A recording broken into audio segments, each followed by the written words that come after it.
एक बार भगवान कृष्ण और अर्जुन कहीं सैर पर जा रहे थे। इस दौरान उन दोनों के बीच बातचीत भी हो रही थी। तभी बातों बातों में कृष्ण ने कर्ण को सबसे बड़ा दानी कह डाला।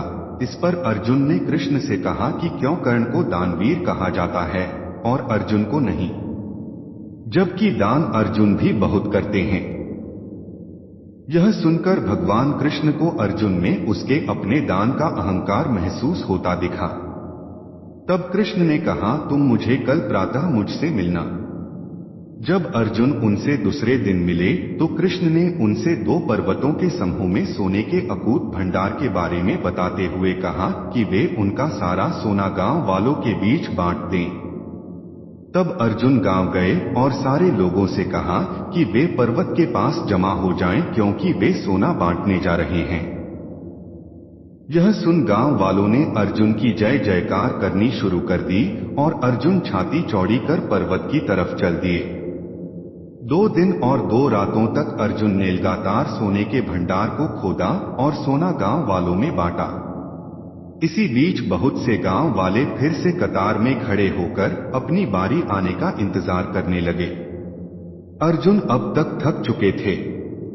उन्होंने कृष्ण से कहा कि अब वे थोड़ा आराम करना चाहते हैं और इसके बिना वे अब खुदाई नहीं कर सकेंगे।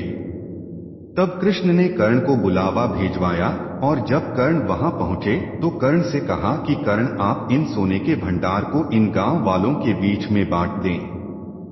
कर्ण ने सारे गांव वालों को बुलाया और कहा कि ये दोनों पर्वत में सोने से भरे भंडार उनके ही हैं और वे आकर सोना प्राप्त कर लें, और ऐसा कहकर वह वहां से चले गए। अर्जुन भौंचक के रह गए और सोचने लगे कि यह ख्याल उनके दिमाग में क्यों नहीं आया। तब कृष्ण मुस्कुराए और अर्जुन से बोले कि तुम्हें सोने से मोह हो गया था। तुम गांव वालों को उतना ही सोना दे रहे थे जितना तुम्हें लगता था कि उन्हें जरूरत है, इसलिए सोने को दान में कितना देना है इसका आकार तुम तय कर रहे थे। लेकिन कर्ण ने इस तरह से नहीं सोचा और दान देने के बाद कर्ण वहां से दूर चले गए। वे नहीं चाहते थे कि कोई उनकी प्रशंसा करे और न ही उन्हें इस बात से कोई फर्क पड़ता था कि कोई उनके पीछे उनके बारे में क्या बोलता है।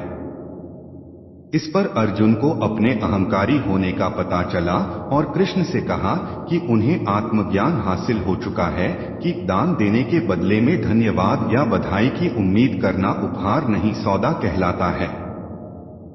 और मैंने इसकी कामना की जबकि कर्ण ने नहीं। यही कारण कर्ण सबसे बड़े दानी है, वे दानवीर हैं। अर्जुन ने कहा, हम अक्सर जब भी किसी व्यक्ति को कुछ दान देकर घमंड कर हम अपनी प्रशंसा की आशा रखते हैं तो हमारा सारा दान एक सौदा होता है जिसका कोई मोल नहीं। आपको खुद पर गर्व होना चाहिए कि आपने किसी की सहायता की, ना कि उसका घमंड।